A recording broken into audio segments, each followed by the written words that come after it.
Good morning, everyone. Can you all hear me okay? All right, very good. Still good? No? I'm going to move this a little bit further down. Is that better? Okay, here we go. Is that good? Fantastic. Okay, how's everybody doing today? Great. Well, I hope you had a wonderful day yesterday. And today we're going to shift our menu to the next page, and we're going to go into our dessert menu. So we're going to start two recipes. We're going to do two desserts. Today we're going to start with one of my favorites. I would say it's probably my top three in my favorite desserts, and it's a flan de queso. So flan, or in France they also call it creme caramel. It's a very traditional recipe that has many variations depending on where you are in the world. So this particular one, me coming from Orlando, we have lots of fellow Puerto Rican cast members who make amazing flan de queso. And so what makes this preparation a little bit different is, anybody know what queso means? Cheese, exactly. So this custard that we're going to be preparing has the addition of cream cheese. And so this cream cheese that we add into this custard really gives it a wonderful creamy texture. The flavor of the cream cheese doesn't really, I would say, come through. You really just taste the vanilla, the wonderful caramelization of the sugar. Has all the traditional flavors that you enjoy in a flan, but it just has that wonderful creamy texture that you achieve with the cream cheese. So this is going to be a pretty simple preparation, something that you can make just in a few minutes, but it is important that you make it ahead of time, as the flan has to set then in the fridge, and or at least be able to cool down and come to room temperature before you're able to flip it over. Okay. All right. Very good. We had a couple of scary moments with the cooktop not working, but Chef Salvatore was able to save the day and bring us an additional cooktop. Give it up for Chef Salvatore. Have you all had a chance to meet Chef Salvatore? Chef Salvatore is the executive pastry chef for the whole ship. So he has a big job coming up with different desserts for all the different galleys and restaurants to be served for you all every single day. I hope you've enjoyed all the different desserts this cruise. So it's all Mr. Salvatore. All right, very good. So we're going to get started with our preparation. And I think what I'm going to do first is I'm going to start with my caramel. So this caramel is going to take a few minutes. It's very simple to prepare, but it does require you to kind of watch it and baby it. Anybody made caramel before, just by adding sugar to a pan and stirring? And fantastic. Has anybody had the issue of, I've done this many times and it's quite frustrating, but when you add your sugar to your pan and then you start cooking it, all of a sudden it just crystallizes and it kind of sets.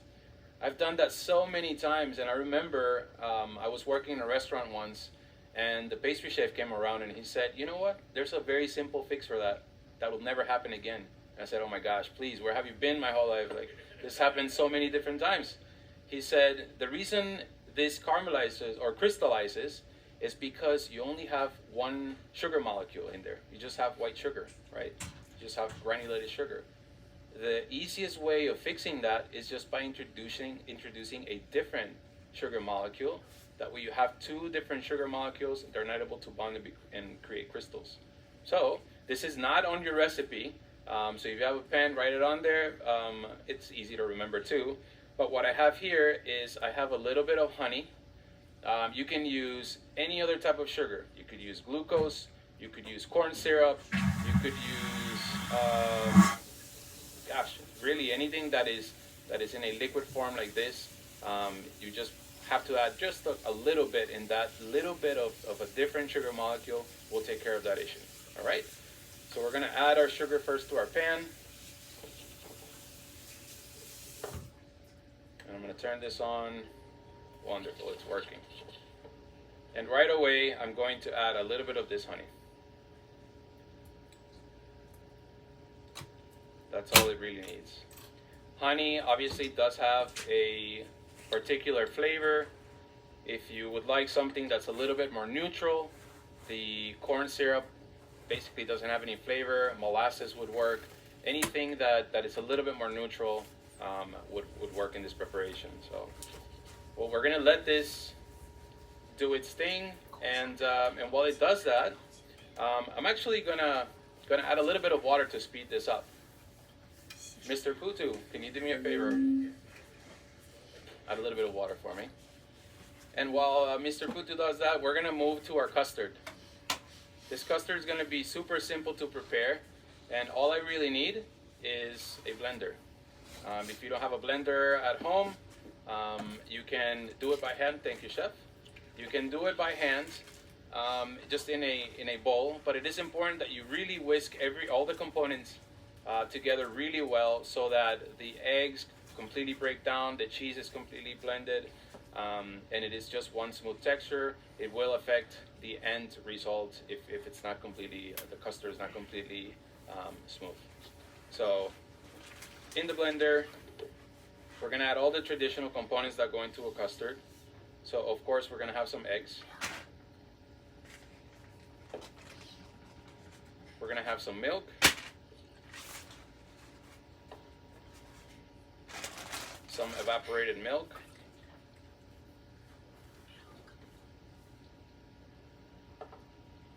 We're gonna go ahead and add our cream cheese.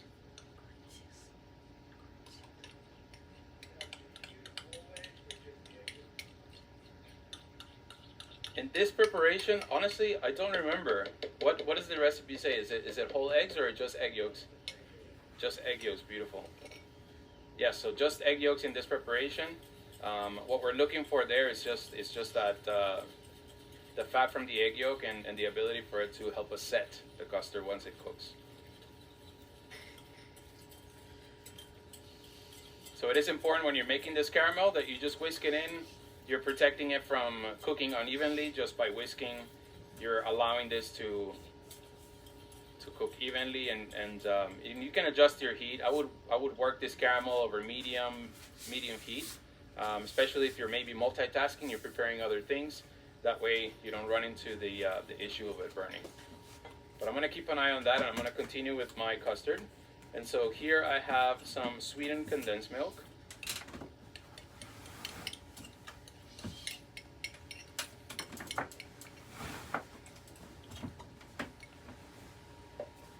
Sugar, of course.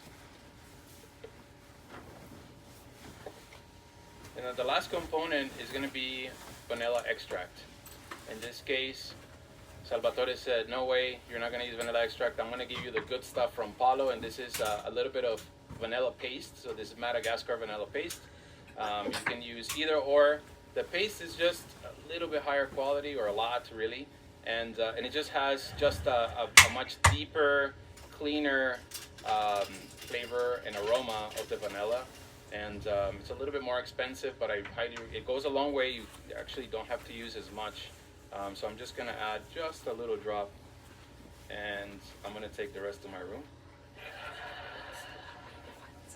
All right, here we go. And my caramel is doing fine. I can see that water has already evaporated. The texture is changing, it's getting a little bit thicker, so I know this is going to start moving quickly. Okay. There we go. Anybody have any questions so far?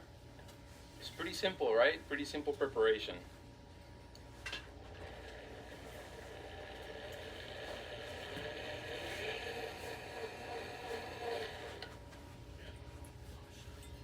There we go. Can you guys see this caramel? Starting to change in color. I can smell. And this is really where you have to kind of stay close to it. I stopped my blender, and I'm going to stop it at the right temp. Remember that carryover cooking that we talked about? That's also the case in a caramel. This mixture doesn't cool down just because you pull it off, right? So I want to pull it off, and I want to stop it from overcooking. So if it goes too far, it's going to get bitter. We don't want that. We do want a little bit of bitterness in the creme caramel. It's that fine balance between, the bitterness of the caramel and the sweetness of the custard. But we don't want this to burn, right? So I'm gonna pull it off. I'm gonna put it off to the side, and I'm gonna leave it right there. And I'm gonna go back to my custard. So in here, I'm just gonna let it work, get super, super smooth.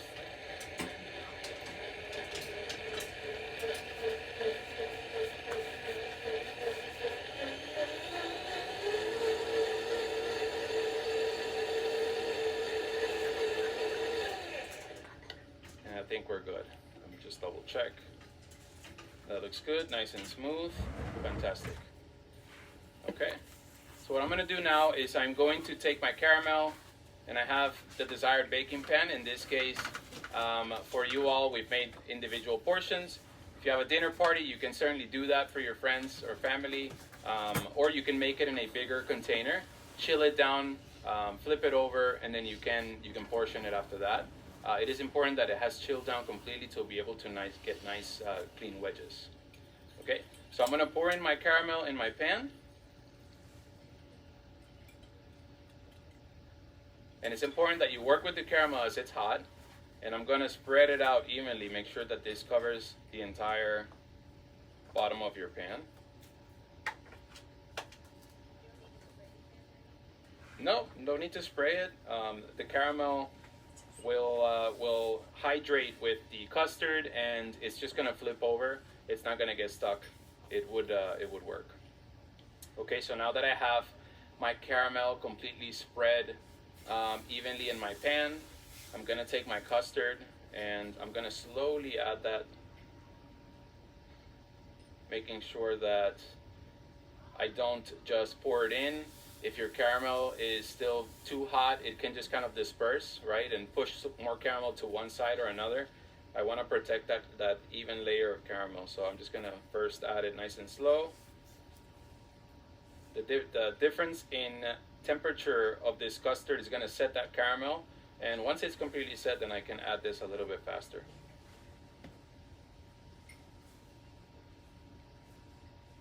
So can anybody tell me what's important when you're baking a custard such as a creme caramel or a flan in an oven? Can I just take this and pop it in an oven, and you have to do a water bath, right? So that water bath not only is going to be a nice protective environment for this flan to cook slowly in the oven, but it's also going to provide a little bit of steam, and it's just the right way of achieving that nice texture. If I were to put this in a completely dry oven, I would end up with really sweet scrambled eggs. We don't want that. So now that this is poured over, I would just take this pan, place it in a bigger tray that has nice depth to it, so that we can do this safely. I'm going to add some preheated water. That way you're not starting with completely cold water into the oven. I would just preheat my water just before maybe simmering. I would put it in there, place this inside, and then place it inside of the oven around 325 degrees. And depending on the size of your baking dish, that's going to determine how long this custard has to cook. If you have much smaller containers, obviously the cook time is going to be a lot less. If you're doing a bigger container such as this, it's going to take a little bit longer. So it's important just to watch it. As it cooks, you can just kind of gently jiggle your pan, see if it's if it's starting to set. And that same tool that I use for checking my fish, y'all remember that from yesterday? I'm going to rinse it and clean it, so it doesn't taste like fish. And then I'm going to come in and I'm going to just test it in the center as it comes out. If it's completely clean and you can tell that the custard has set, that's when you're able to just take it out, allow it to rest, and maybe come to room temperature before you set it in the fridge. And that should be it. So with desserts, you can always, not just with savory dishes, but with desserts, you can always also pair them with an amazing wine. And for this, we're going to bring out our friend Putu to tell us what delicious wine he's going to have for this pairing. Thank you for this. Thank you very much. Morning,